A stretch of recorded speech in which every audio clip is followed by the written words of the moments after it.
so 4 of us will be here. And today we are going to show the climate change information for the impact and risk assessment in the European session. So the session will be organized in several small interventions.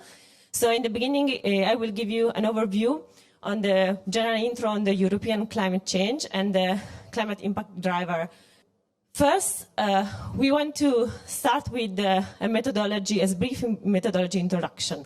So in this report, as you know, we have put more focus on the regional assessment, and 1/3 of this report is formed by the regional assessment. So the first thing to understand for all of us is how we got there and which was our methodology, our principle. So for doing a regional assessment and go down to such a scale, you need to collect a lot of information and bring all together to form a final assessment.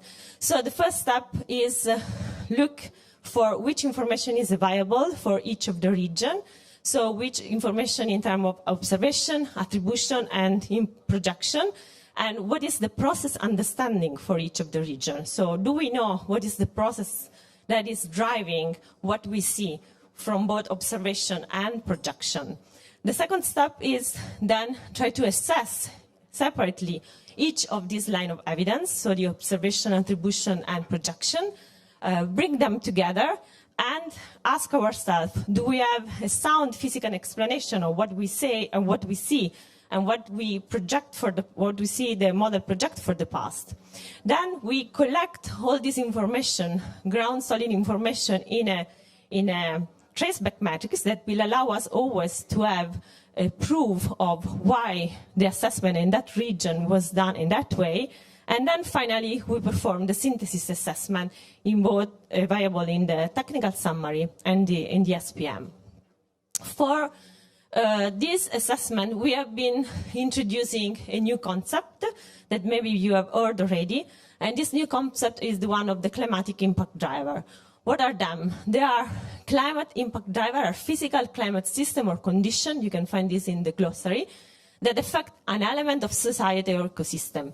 Depending on the system tolerance, this CID and their change can be detrimental or beneficial, neutral or a mixture of each across interacting system element and region. So this is a concept that is more broad than the most common or common use concept of hazard, right? So the hazard is the first case in which we have the detrimental effect, but we want it to be more broad and assess this quantity that are more neutral. So in this presentation, you will see this climatic impact driver. We have highlighted, we have defined 30 of those, and they are grouped in some broad category that you can see here with the symbol. So you will have heat and cold, wet and dry, coastal, snow and ice. And we perform this assessment by using this methodology in each of the regions, including the European region. So in the next slide, I will carry on showing some of this assessment for the 4 European regions, starting with the common regional change that we see, and then going into the detail in the 4 sub-regions. So starting from the heat and cold, what we were able to assess in this report is that regardless of the future level of warming, temperature will rise in the European area, and the rate will be exceeding the global mean temperature change. And this will be similar to past observation. Everything that we report here will be high confidence or medium confidence. So whatever we are saying here has a very high confidence due to all the line of evidence that we use. They are pointing us towards the same direction. The other point is the frequency and intensity of the hot extreme, including marine heat wave, have increased and are projected to increase. And they are also going to cross the critical threshold that are relevant for ecosystem and human. And this will happen likely if we cross the 2 degrees of global warming. Then the frequency of the cold spell and frost day will decrease, under all the greenhouse gas scenario, and this will be similar to past observation. So again, observation and projection agree in showing us this. And also, as a last between the heat and cold, the observed trend in mean and extreme temperature cannot be explained without accounting the anthropogenic factor. So this last point is about attribution. So we say that there's very high confidence that this is due to the human activity. Moving to the precipitation, what we see, the general signal over Europe, observation have already shown that there is a regional pattern consistent with projected increase of precipitation in Northern Europe and a decrease in precipitation in summer in the Mediterranean, extending northward. This is what also the latest projections show, and all the model ensemble agree on that. Extreme precipitation and pluvial flooding are projected to increase at global warming level of 1.5 degrees already in all regions except that in Mediterranean. These are the common features that we see for the world region. Now, if we want to move to the last part of the common feature is about coastal snow and ice. The coastal, what we see is that regardless of the level of global warming, the relative sea level will rise in all European area except of the Baltic Sea at a rate that is closer or exceeding the global mean sea level. And these changes are projected to continue also behind the 2100. And these extreme sea level events will become more frequent and more intense, leading to more coastal flooding, and the shoreline will retreat along all the sandy coast. About the snow and ice, we have a strong decline in glacier, permafrost, snow cover extent, and snow seasonal duration, high latitude, and these are observed already and will continue in a warming world. So as a conclusion of the common part, we can say that what we see for the European region is that multiple climatic impact drivers have already changed concurrently over the last decades. So there are more than one changing in all the region, and the number of these climatic impact drivers are expected to increase if the global warming increase. Now, going a little bit more in the detail, in the sub-regional specificity, what we see, for example, for Northern Europe, that is different from the common change.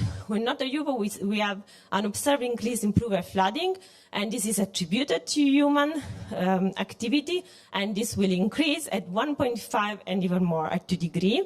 We have a projected decrease in river flooding. You see also the picture on the lower part, and a projected increase in severe windstorm at a global warming of 2 degrees. And everything is between high and medium confidence. If we move to Central Europe, the characteristic of the Central European region, we have an increase again in pluvial flooding at 1.5 and 2 degrees with high confidence, so the confidence of the increase with increase of global warming. We have an observed increasing trend of river flood in Central Europe, as we have already know and see, also from last summer events, and this is projected to continue in the future with high confidence if we reach a 2 degrees of global warming. And then we have a projected increase in hydrological, agricultural, and ecological drought in mid-century during the mid-century for every scenario, or if we reach a 2 degrees global warming level. And this is with medium confidence. And then from the Eastern Europe, we have something that will be more focused on the Svetlana presentation, but just to give you a flavor, we have as well projected increase in pluvial flooding, both 1.5 and 2 degrees, decrease in river flooding, and increase in fire weather. Then moving to the last region, the Mediterranean, you can already see that you have a lot of icons popping up. See, in this region, we will observe a plethora of things happening, with the global warming increasing. So what we observed already today, we observe an increase in hydrological and agricultural and ecological drought with medium confidence. And we see that there is a projected increase with high confidence of aridity, fire weather condition at a global warming level of 2 degrees. And also the things that we see, there is a high combination of, climatic impact driver, all increasing and popping up in the Mediterranean region if the global warming increase. And for example, you see extreme temperature, drought, aridity, precipitation, fire weather, sea level, snow cover, wind speed, and everything will be happening in this region as the global warming goes up. Now, you can find all this information in a synthesized table that we have in the technical summary in the section 4. So for each of the region, and then for Europe, you can find all this information about projection and observed trend and attribution.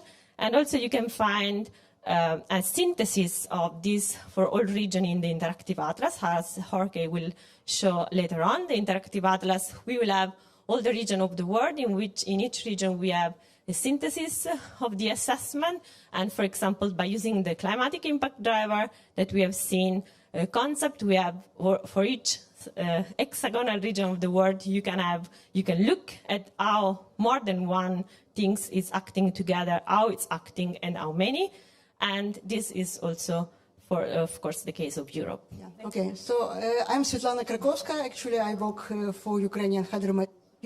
And in IPCC, I was leading ASA of Atlas and Interactive Atlas as well. So I will present East Europe. Why? Actually, because first of all, it is okay. Where is pointer? Because it's a new region now, and you can see it's clear from our figure where we have in R5 we had just North Asia, and there was not Europe, East Europe at all. So in R6 we have this separate region, which is much more geographically correct, in fact, and really very important region and different from neighboring, let's say, West Siberia, which will be presented in Asia session. Well, just to understand, okay. So just to continue with the well, it's again possibility of interactive atlas where you can select actually East Europe and then you see everything in table way. And you see that for already Erika presented actually some of these climatic impact drivers, and some of them they are the same as for whole world, let's say, like mean temperature or extreme heat. It's wherever actually we have high confidence of increase, and it's attributed to human influence. But for some other climatic impact drivers, we have some differences in this region. And I will just show these differences for what is really characteristic for this East Europe region. And for this, for example, I use for demonstration such characteristics like days with maximum temperature over 35 degrees Celsius, and this is historical actually plot where shows that in south part of this East Europe it's in range from 15 to 20 days recently observed. And what will be in this 1.5 and 2 degrees, so it's two panels as Jorge just presented, so it's very clear just to compare both projections. And it's clear that this where actually model have low or high agreement, and for this south part, you see that the difference is almost 5 days actually, and if you go for higher actually warming levels, it's much higher, and even in the north part where it was not observed at all, this kind of maximum temperature, it will be almost 3 days and over 6 days even in over 60 degrees of latitude. So it's really a big difference, and you can see easily it from our atlas. For seasonal snow, for sure, this is what is really peculiarity for this region. This is overall, actually, conclusion for Europe. It's from regional fact sheet about the declines of glaciers permafrost, which is not the case for East Europe, but for snow cover extent, actually, this is what we can see clear. And we can see it actually from this plot based on station data and this for past.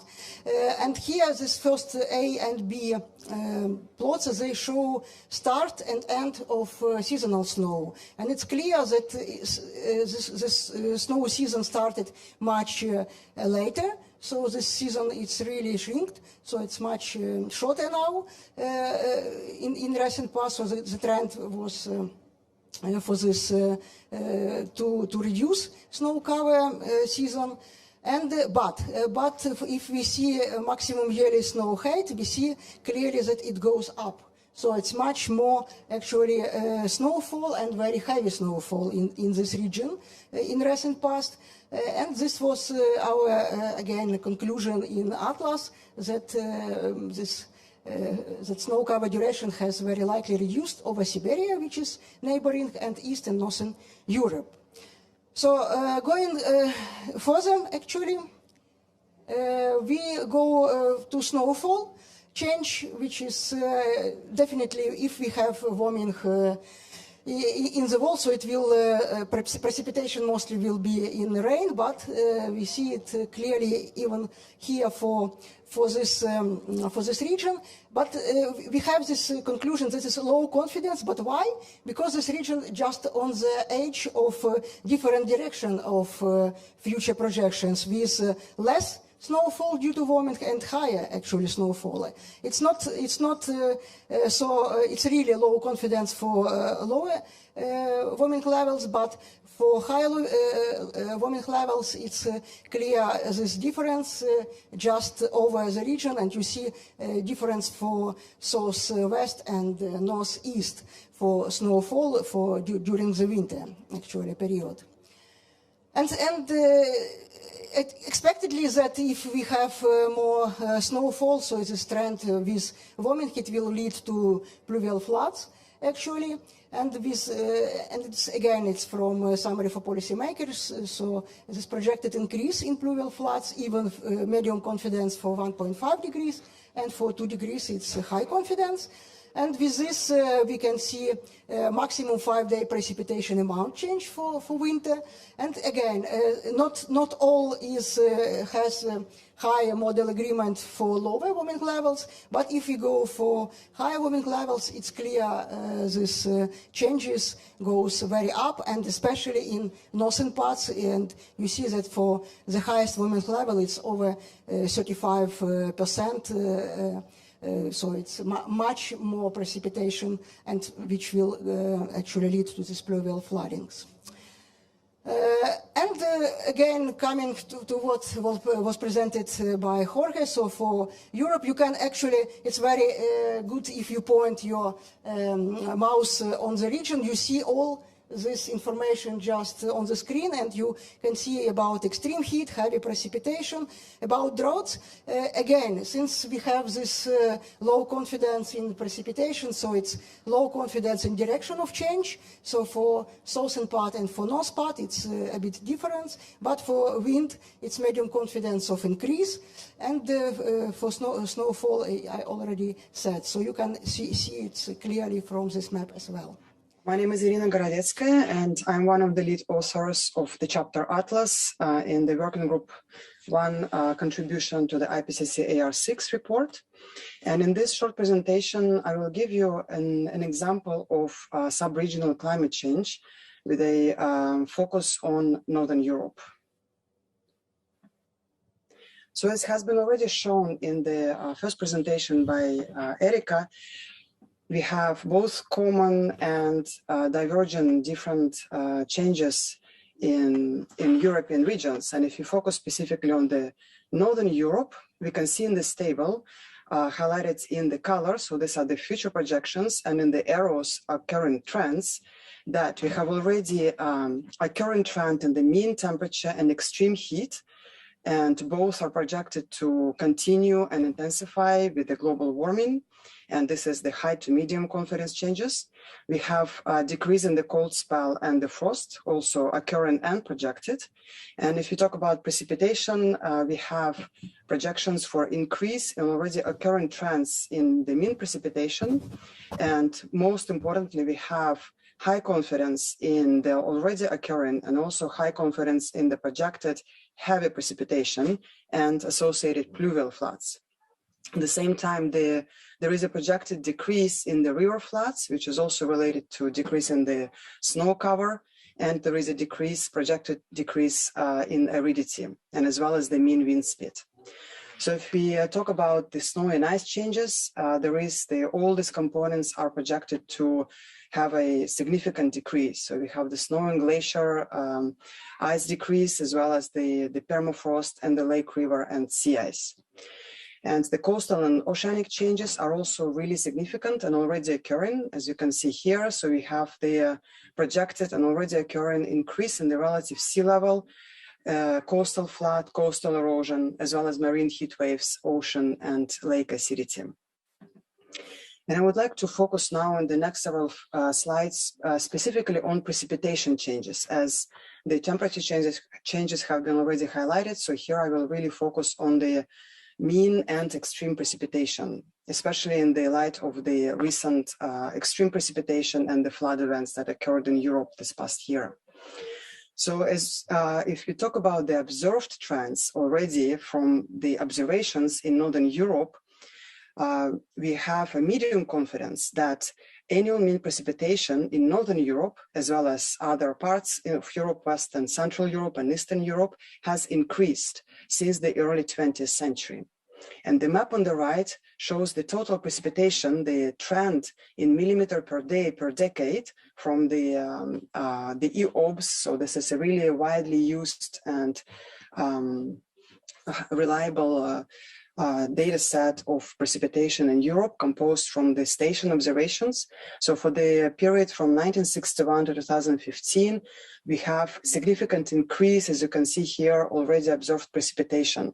And if you focus on these specific areas, so in Scandinavia, so in Northern British Isles, so both the magnitude is really high of the increased precipitation, and we see that it's not hedged. So this is really high statistical confidence in these changes. And now switching to the future projections. So here is the slide showing both temperature and precipitation changes. And if you focus first on the yellowish column, which shows the projections for the near-term period from 3 different scenarios. So we have the low emission, 2.6, 4.5, the medium, and the mid-level emission, and the 8.5, the high emission. And we can see that the temperature increase for the Northern European region for the near term does not differ much for these different scenarios. However, if we talk about the long term, which is by the end of the 20th century, we see that depending on which scenario the Earth's climate develops, so which scenario we actually choose, really gives striking differences in the temperature increase over just this specific region, so the Northern European region. So we see that we have more than 4 degrees and can be up to more than 6 degrees increase in the temperatures in the Northern Europe. So this means also enhanced warming locally, regionally, compared to the global warming, compared to the other scenarios. So if we develop along the more lower emission scenarios, the warming actually stays almost at the near term. And speaking about precipitation changes, so this is shown here on the central plot. which shows the scatter plot, so the temperature changes relative to the precipitation. So here is actually the main conclusion is that for winter months, we have a significant increase in precipitation that is associated with increase in temperature. And also there is a strong dependence on the scenario. And we see that for the strongest warming scenario, so the 4-degree warming, we have really a 20% increase in precipitation. So we have 4% of increase in precipitation per degree Celsius. And now about the projections for the extreme precipitation, a quick conclusion from this figure showing the maximum one-day precipitation projected for different global warming levels relative to the present day.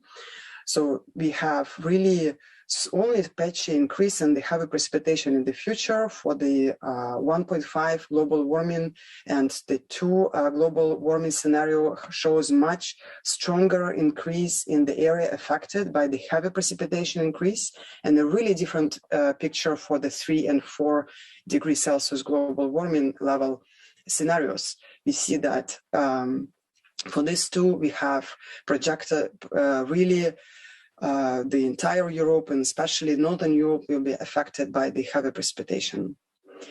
And the time series, they show similar picture. So this is the mean over the Northern European region of the time series of the maximum one-day precipitation. Again, the heavy precipitation events. The key point here is that there is again a drastic difference. So if you look at the low emission scenario, for example, by the 2080, in the RCP 2.1 scenario, actually these are the Cordex models forced by the global climate models. So this is really high resolution models with a good representation of physics. They show that there will be up to 15% increase in the heavy precipitation and a much larger percentage increase in the other 2 scenarios. So up to 20% in the RCP 4.5 and up to 40% in the RCP 8.5. And what it means also, the extreme precipitation increase in the future, is that will lead to increase in the pluvial flooding, which will be really, so the projections show that this will be really high risk in the, especially in the Northern Europe. So this will be a demonstration of the interactive atlas for the European case, the one we already mentioned, and we will see which are the potentiality. Hello. Well, hello, my name is Jorge. I'm here to explain the functionalities of the Interactive Atlas. The Interactive Atlas is a novel product of this IPCC report, and here you have an instance of the landing page. It is formed of 3 main components: the regional information, the regional synthesis, and the documentation. Its motivation, for instance, is that some figures that Erika and has shown you can be easily accessed to the Interactive Atlas. For instance, all the figures and regional statements can be found in the regional information and the regional synthesis components of the Interactive Atlas, respectively. It is a novel product of the IPCC report, and it is meant to support the assessment done in the chapters, the technical summary, and the support for policymakers. It can be found in the link that you have at the bottom right of your slide. It has a focus on regional changes, and it builds on the regions defined in the Working Group 1. It consists basically of 46 land regions and 12 open oceans, but it can also display information based on other regional areas, such as the monsoons, small islands, or major river basins, among others. As I said, it has 2 main basic components: the regional information and the regional synthesis. The first one basically consists of maps, time series, and other visuals to display different climate variables. And the second one, the regional synthesis, explores confidence statements for different climate impact drivers, which are categorized, as Erika mentioned in the earlier presentation, in different categories. Here you see heat and cold, wet and dry, wind, and the run. I will start explaining a little bit in what consists the first one, the regional information component. Basically, you can select among a wide variety of variables here between atmospheric, oceanic, or other ones. which, for example, include the annual maximum temperature or annual minimum temperature, among others. And you can display this information for a wide variety of datasets, which include climate simulation, global and regional simulations, but also observational datasets. It has two interfaces. The first one would be the simple interface, and it is intended for decision makers, media, or teaching. In this interface, you can select different variables and what would happen under different global warming levels relative to a given baseline period. And you can display this information, for example, in the form of spatial maps, time series, or even tabular information. You have an advanced interface that permits to extend your selection not only to global warming levels, but also to select different periods for different emission scenarios. You can select, for example, for the near future, mid-future, or far future. And also you can change, for instance, for paleoclimate simulations. This advanced interface is intended more to be used by scientists and other practitioners. The second component of the Interactive Atlas is the regional synthesis, and it explores the confidence statements of the climate impact drivers. For example, here at the bottom left of the slide, you can obtain a spatial map of the fire weather climate impact driver, which in the different tones of purple you have different degrees of confidence. In this case, we selected the fire weather for illustration purposes, but you can select, as you see, among a wide variety of different climate impact drivers categorized in the different categories: hot and cold, wet and dry, and thereon. So let's move to the Interactive Atlas, and let's dive in a little bit to see what can we see if we click on these two main components. We will start with the regional synthesis. So if we click there on the tab of the regional synthesis component, we obtain something like this. Okay. So as you see on your right, you have the information, the climate information. On your left, you have different tabs. At the top left, map, regions, and combinations. Here now we are situated in the map tab, where we can select among a wide variety of climate impact drivers. And on your right, what you see is the spatial representation of the climate impact drivers that you have chosen. In this case, for consistency with the previous slide, we chosen the fire weather. We can obtain this degree of confidence, which is measured by the different colors, for the projections, but also for the past trends. Instead of displaying this climate impact information on a global map, we can also show this information in a tabular way.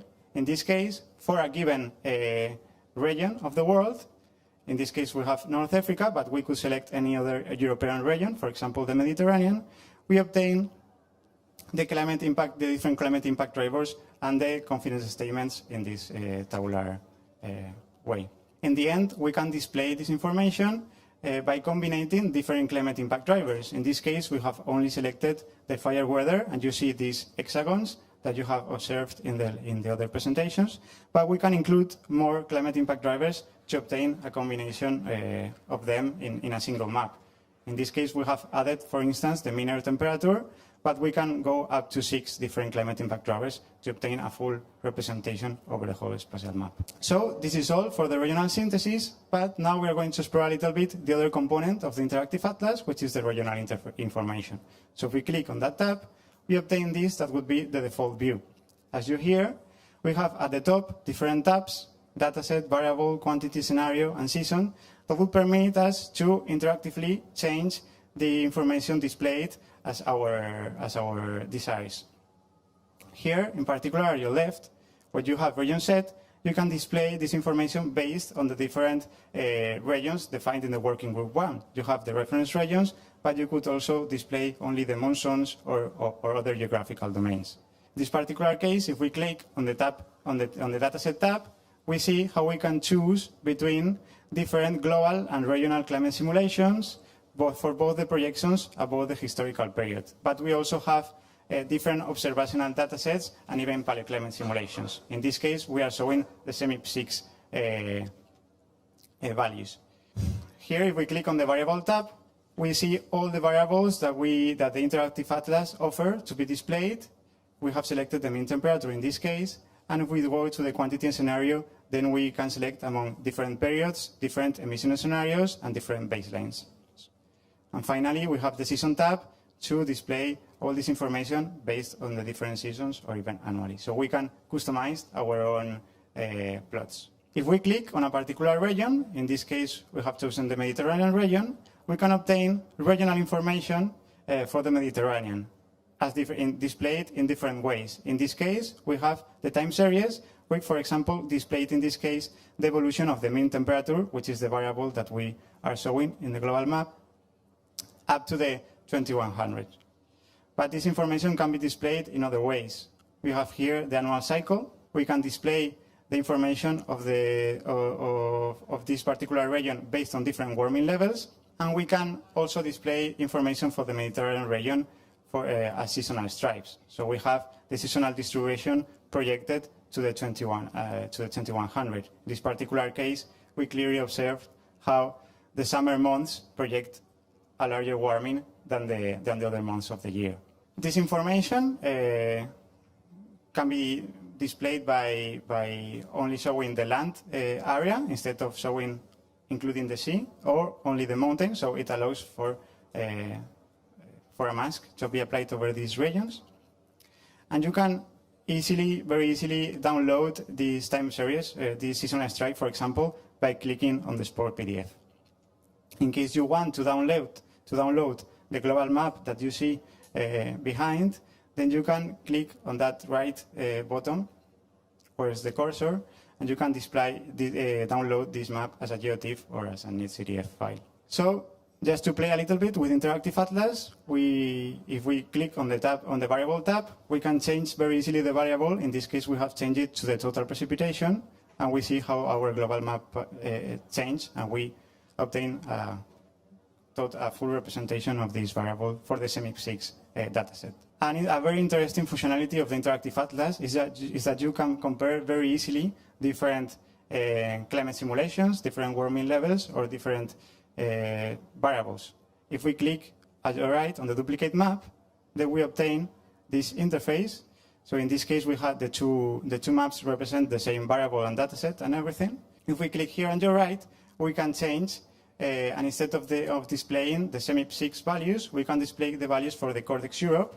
So you can very easily compare the projections for temperature as described by the CSIC-6 climate simulation and by Cortex. You can not only compare different simulations, but also different warming levels. So if we click here on quantity and select a warming level of 4 degrees, then we clearly observed the differences for the total precipitation as described by the global warming of 2 degrees on your left and of 4 degrees on your right.